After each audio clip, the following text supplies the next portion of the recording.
actually surprised it was pouring rain in some parts, but here it's not. It's cloudy and it's a little bit bright in some parts anyways. And what's going on today? It was the release of the DJI Mini 4 Pro as expected, so was there any big difference? We pretty much heard everything. It seems like the big pitch, as expected, is its obstacle sensors. They have more, I guess, cameras around to detect, for example, on its sides, whereas most of the Mini lineup, normally it'd just be, for example, on the front or the back. So that would help for a lot of, I guess, beginner flyers. I know a lot of people, they crash just going sideways as an example. You're getting that pan, wow, this looks great, and you don't pay attention and it hits a tree. And in general, what is the price of this? As one of the important things, according to the site, it's $759 US, and that one comes with the DJI RC N2. So for example, things like the regular controller, not the one with the built-in screen, it seems like if you want the one with the built-in screen, it'll be $919 US. And as usual, they have things like a Fly More combo, so you can get 3 batteries, $1,029. And the more expensive one here, the $1,099, that one comes with the battery plus. It's supposed to last longer, however, it actually makes the drone too heavy where it goes beyond, for example, 249 grams, and usually the pitch for these small drones is in a lot of places, you don't have to register them, you can bypass a lot of the regulations for the larger drones. So it wouldn't suit for a lot of average people who just want to go out there and fly without all the hassle. Whereas for something, for example, people using it for a production of sort where it's a controlled environment and you want the longer battery life, then that would be, I guess, more suitable in that case. And it makes me wonder too, is it worth upgrading in general? If you look at the comparisons too, compared to the previous models, it doesn't seem like it's much in terms of an upgrade anyways. There's some minor things, for example, you can shoot more frames per second, but for the most part, things like the image sensor, they kind of have the same specs according to what they write anyways. It seems like when it comes to these drones, they're kind of following things like the smartphone cycles. Every year it's a new phone, it's the latest and greatest, even though the updates are very minor. Is this the case for these drones now too? Especially now that there's less competition for consumer drones where companies are just going enterprise. Although for the price, you might as well get the Mini 4 Pro if you're in the market for one, as the difference between that and the 3 is only about $80 or so. So you might as well get the new one in my opinion. But in comparison with the Mini 3, the stripped down version without all the sensors and all that, that's a lot cheaper. So that might actually be another option for people who want to start out. Other than that, again, pretty much almost everything is the same with the battery flight time and all that, 34 minutes. But obviously, again, the one without the sensors, they actually last longer. I actually just prefer the drone to have a better camera, just with the way I shoot and stuff like that. It's more for capturing things like the scenery, the nature, documenting various events, so I don't go crazy or anything like that. But it's an option for people. Are you tempted to get this? For myself, the main thought in my mind, if I was to upgrade and all that, is just because I've used the other ones so much. Like, I was checking the batteries just today too. Almost all of them are over 200 cycle charges.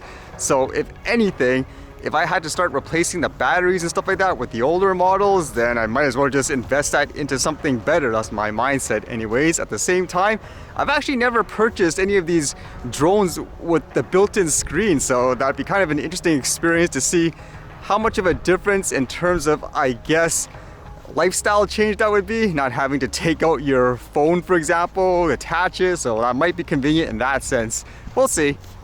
And from micro drones to more sophisticated drones, how about this one where it talks about people potentially using drones to stop things like shootings? I've heard them actually before planning to use, for example, if you remember, drones that would do things like taser people and all that, and that didn't get good reception. This one says, could AI and drones prevent the next mass shooting? This Maryland company thinks so. After a tragic incident in Mandalay Bay, Uvalde Parkland High School, and even in Baltimore's Brooklyn Homes community, the push to reduce gun violence continues. In a number of these mass shootings, response times and inaction came under intense scrutiny with law enforcement. I still remember that video, the one in the school. There was like so many police officers and stuff like that, and they didn't actually do anything. It says, now at Prince George's County developer Wade Welcome is creating a technology called Vista that could reduce response times and notify law enforcement of a threat almost immediately. Vista uses artificial intelligence to analyze video streams from surveillance cameras in real time. So by the sounds of it, you could technically use their platform for anything that has a camera of sort, and I guess for that drone itself, they would use it for things like they say, buildings, and they'll pre-analyze it, so they'll tell the drone where to go. And it says, that drone is deployed and we're making sure that in addition to that, we have a floor plan of the building so we know where to send the drone inside and places where it's restricted because doors or lack of access, that's where the outdoor drones come in. And we can see from the outside on higher floors where people can't see it themselves. Artificial intelligence is now being used as a tool to fight crime and saves lives. So would you think that's a good idea? I know there's still a lot of concerns with things like AI and different topics. I would imagine it's good in this case anyways, especially in that other incident with the school where there were so many police officers that didn't do anything. But either way, the tech is evolving. And there was no escaping this here in Canada today, where apparently in a lot of places they're posting stuff like this, people saying actual Nazi. I was like, what's this about? From what I gather, they say in the Canadian Parliament they were actually praising a Nazi, and I was like, what? Is this real? Because you often hear stuff like this, people call this person, let's just say for example, a Nazi. It's more as a figure of speech to belittle them, but literally that's apparently what happened. It says a 98-year-old was given standing ovation by the Canadian Parliament during Zelensky's speech. He was hailed as a hero for fighting against the Russians. Yaroslav Hunk fought for the 14th Division of the Waffen SS. So as you may know, here in Canada recently, they were saying how they gave Ukraine even more funding for the war between, I guess, Ukraine and Russia. And from my understanding of this, I guess praising this guy was supposed to be a way of saying, we're with you to fight against Russia and all that. But unfortunately, based on history, what I learned here anyways, like in World War II, Russia was technically an ally, correct? So somebody made a boo-boo and it didn't go unnoticed. Bear with me, because again, I don't usually follow this stuff, but it just sounded interesting. It seemed like it started with this clip here where the Speaker of the House or something like that started to introduce the person, and even he, it seemed like, started to hesitate a bit, saying, okay, this guy's from like, what, World War II, something's wrong? So you can see it here first. We have here in the chamber today Ukrainian-Canadian world veteran from the Second World War who fought the Ukrainian independence against the Russians and continues to support the troops today, even at his age of 98.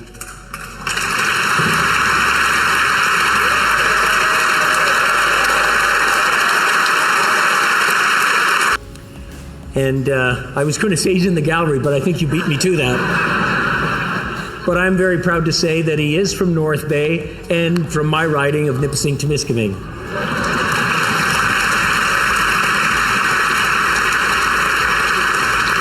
He's a Ukrainian hero, a Canadian hero, and we thank him for all his service. Thank you.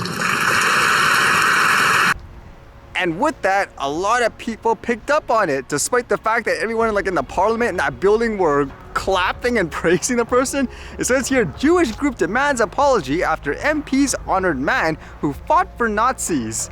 Several Jewish advocacy organizations condemned members of parliament on Sunday for giving a standing ovation to a man who fought for a Nazi unit during the Second World War. During Ukrainian President Volodymyr Zelensky's visit to Ottawa on Friday, MPs in the House of Commons honored 98-year-old Yaroslav Hunka, who fought for the 1st Ukrainian Division. Hunka was invited by Speaker Anthony Rota, who introduced him, saying, "I'm very proud to say that he is from the North Bay and from my riding of Nipissing-Temiskaming." The Ontario MP said, "He is a Ukrainian hero, a Canadian hero, and we thank him for all his services." And they talk about how the MPs and everyone cheered for him and all that. And afterwards, as you would expect, once they realized the error, they started to apologize. Like, there was an issued statement here saying, "On Friday, September 22, in my remarks following the address of the President of Ukraine, I recognized an individual in the gallery. I have subsequently became aware of more information which causes me to regret my decision to do so. I wish to make it clear that no one, including my fellow parliamentarians and Ukraine delegation, was aware of my intention or of my remarks before I delivered them." So he's basically just taking, I guess, accountability per se, but it makes you wonder, how did this even get to that point? Don't you do your research on the individual in general? The only logical explanation I could think of is they were so more focused, I guess, in wanting to make, I guess, Russia seem like the bad guy. You're fighting with Ukraine and all that, that it's almost like really bad news media. Okay, we need to promote this quote narrative. Just find anything that makes this side look good and that side look bad, and they just kind of went with it. That's the only thing I can think of, actually.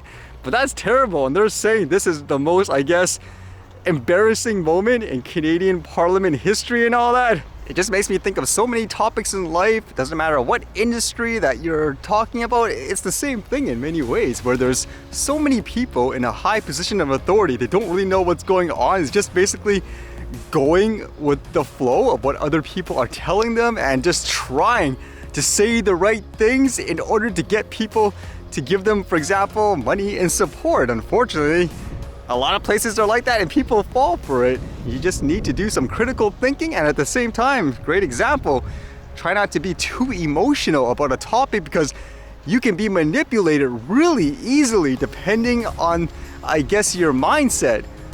Even for things like drone regulations, unfortunately, that's how it is. A lot of fake gurus and lobbyists, it kind of goes in the same, I guess, manner in terms of just trying to find things to promote a certain, I guess, narrative. You can say you're on their side and all that, but ultimately you just want money and support. That's why I always say, look from day one, really do your research and all that. And this is a great example of doing your research. How is the news in regards to this in other places around the world? I think it'd be kind of interesting to hear. There must be so many, I guess, memes, and as well, they can now use this against, I guess, the country whenever there's an issue, for example. Oh, these are the guys that promoted a Nazi and all that, and they're talking about, for example, equity, this and that. What a mess, huh? I think the scarier thing is these are the people that are creating things like regulations, controlling the economy and all that. What?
All right, see you guys later.